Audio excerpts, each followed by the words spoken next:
প্ৰখ্যাত প্ৰকৃতিবিদ পদ্মশ্ৰী ডক্টৰ ৰবীন বেনাৰ্জীৰ ১১৬ সংখ্যক জন্মদিৱস আজি গোলাঘাট বিবেকানন্দ কেন্দ্ৰ বিদ্যালয়ত অনুষ্ঠিত হয়।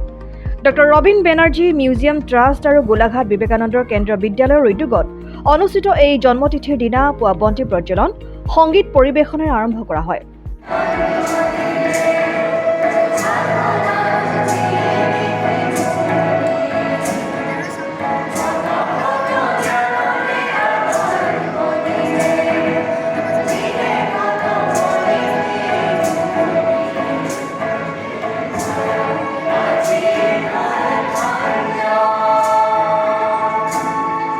কাৰ্যসূচীত বিশিষ্ট ব্যক্তি হিচাপে ট্ৰাষ্টৰ সচিব ডক্টৰ শোভাৰাণী বৰকটকী, চৰাই আৰু orchid photographer Dilip Pangging, wildlife photographer Sanjay Das, বিদ্যালয় পৰিচালনা সমিতিৰ সচিব প্ৰখ্যাত দুৱৰাই অংশগ্ৰহণ কৰে।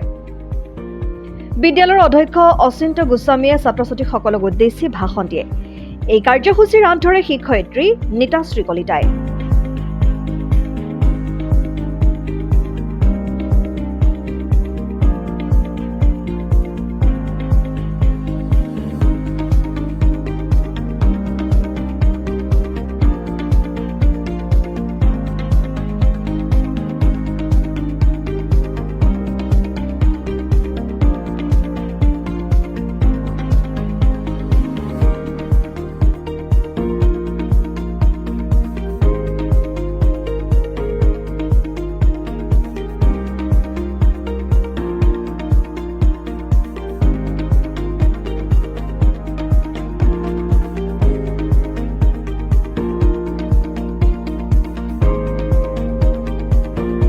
গোলাঘাটৰ পৰা প্ৰকাশ শৰ্মা ৰিপৰ্ট, জননী লাইভ।